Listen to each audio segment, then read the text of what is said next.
la más tonta, le va a llamar la atención y se va a ir al mundo. Muchos papás de repente dicen, oye, ¿qué pasa? ¿Qué pasa después de que el niño cumple 12 años y entra a la adolescencia? Obviamente hay un cambio, pero ¿sabes? Ese cambio, si el niño tiene convicciones firmes, aún con los cambios hormonales, de ánimo, de mil cosas que tiene, de identidad, cuando tú formaste la identidad de Cristo en su vida, cuando tú formaste convicciones sólidas, columnas sólidas en su vida, no importa qué tan fuertes sean los vientos, aunque sean recios, ellos van a resistir. Y van a resistir de tal forma que sean capaces aún de pasar la adolescencia y la juventud alegrados, como dice la palabra, dice, alégrate en tu juventud, alegrados y regocijados en que son hijos de Dios, no luchando constantemente y no sabiendo si quedarse en la iglesia o irse al mundo, quedarse en la iglesia o irse al mundo, o con un pie de un lado y con un pie del otro, no siendo ni fríos ni calientes, como dice la palabra. Vamos a ver la siguiente. Yo les puse esto, me pareció a mí muy interesante porque ahora puedes entender cuando tú ves el proceso y conoces el proceso para hacer una vasija, cómo el alfarero lo hace, es cuando tú puedes darte cuenta por qué Dios le dijo a Jeremías que tenía que ir a ver a ese hombre alfarero y por qué tenía que observar, porque le dijo, observa lo que hace el alfarero, porque eso es lo que yo hago con la vida de los humanos. Y dice el procesito de elaboración que yo vi, decía que tenía que haber una apertura. Tú tienes una bola inmensa ahí de barro, de lodo, y tú tienes que tener primero, tienes que penetrar en el interior de esa bola que tienes de lodo. ¿Y sabes a qué se refiere eso? Para poder llegar, para poder aperturar esa bola, eso, el simbolismo es la parte de que tú tienes que llegar con el evangelio. Si tú no tienes la seguridad de que tu hijo tenga a Jesús en su corazón, es imposible que venga lo demás del proceso.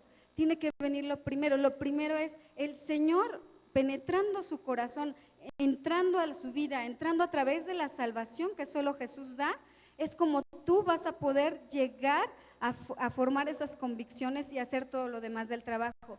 Yo no sé cuántos papás a lo mejor piensan que porque el niño está aquí en la iglesia automáticamente ya tiene a Jesús en su corazón o ya es hijo de Dios, no lo sé.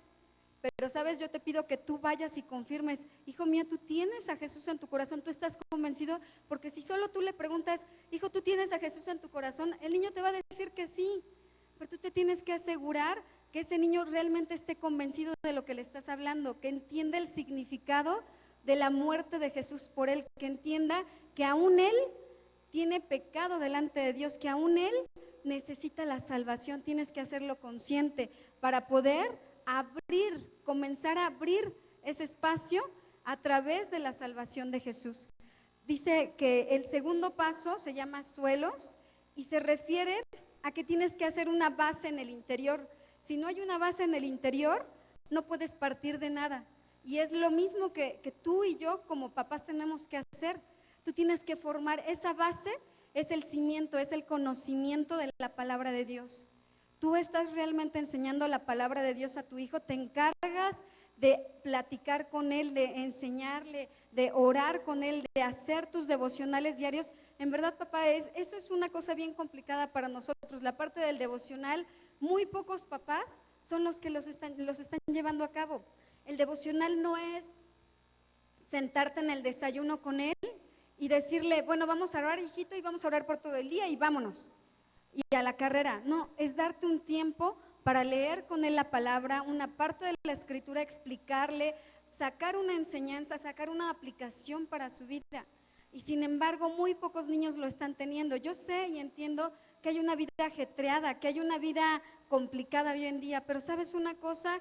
Dios te ha llamado, y te vuelvo a repetir, para ser parte de la conversión de esos pequeños. ¿Qué estás haciendo tú como papá?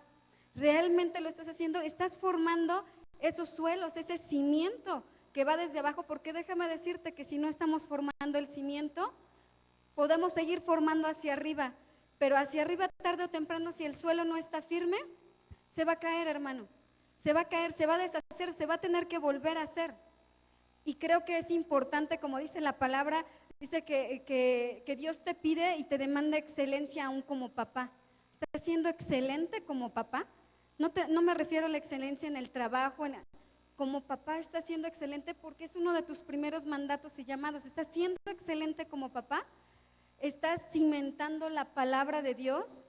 No con disciplina, porque también eso quiero aclararlo. No, el punto es, te tienes que aprender un versículo diario y yo no sé cómo le haces, no desayunas o no comes o no sales a jugar si no te aprendes un versículo, porque tú puedes vacunar al niño contra el evangelio, tú tienes que ser sabio para poder enseñarle la palabra de tal forma que, como dice la Biblia, sea como a su paladar como miel, que sea dulce a su paladar, que la anhele, que la busque, que el niño sepa que ese es su manual de vida y que no sea un libro más que le tienen como en la escuela, que se tiene que aprender de memoria y ni modo, que tiene que venir a la escuela dominical, que tiene que venir a la iglesia y pues ni modo, se tiene que aventar 4 horas, 3 horas ahí con el maestro haciendo que le repita un versículo. Ni tú puedes permitir que la enseñanza del domingo sea la única que reciba tu hijo, porque la más importante es la que tú le des día a día. El día domingo es un refuerzo a lo que tú haces, pero si tú no lo estás haciendo en casa, entonces, ¿qué suelo estás cimentando? ¿Qué suelo estás formando? La tercera de los pasos dice que es lanzar o tirar, así le llaman, y dice que esto es para dar forma de las paredes de esa vasija hacia arriba.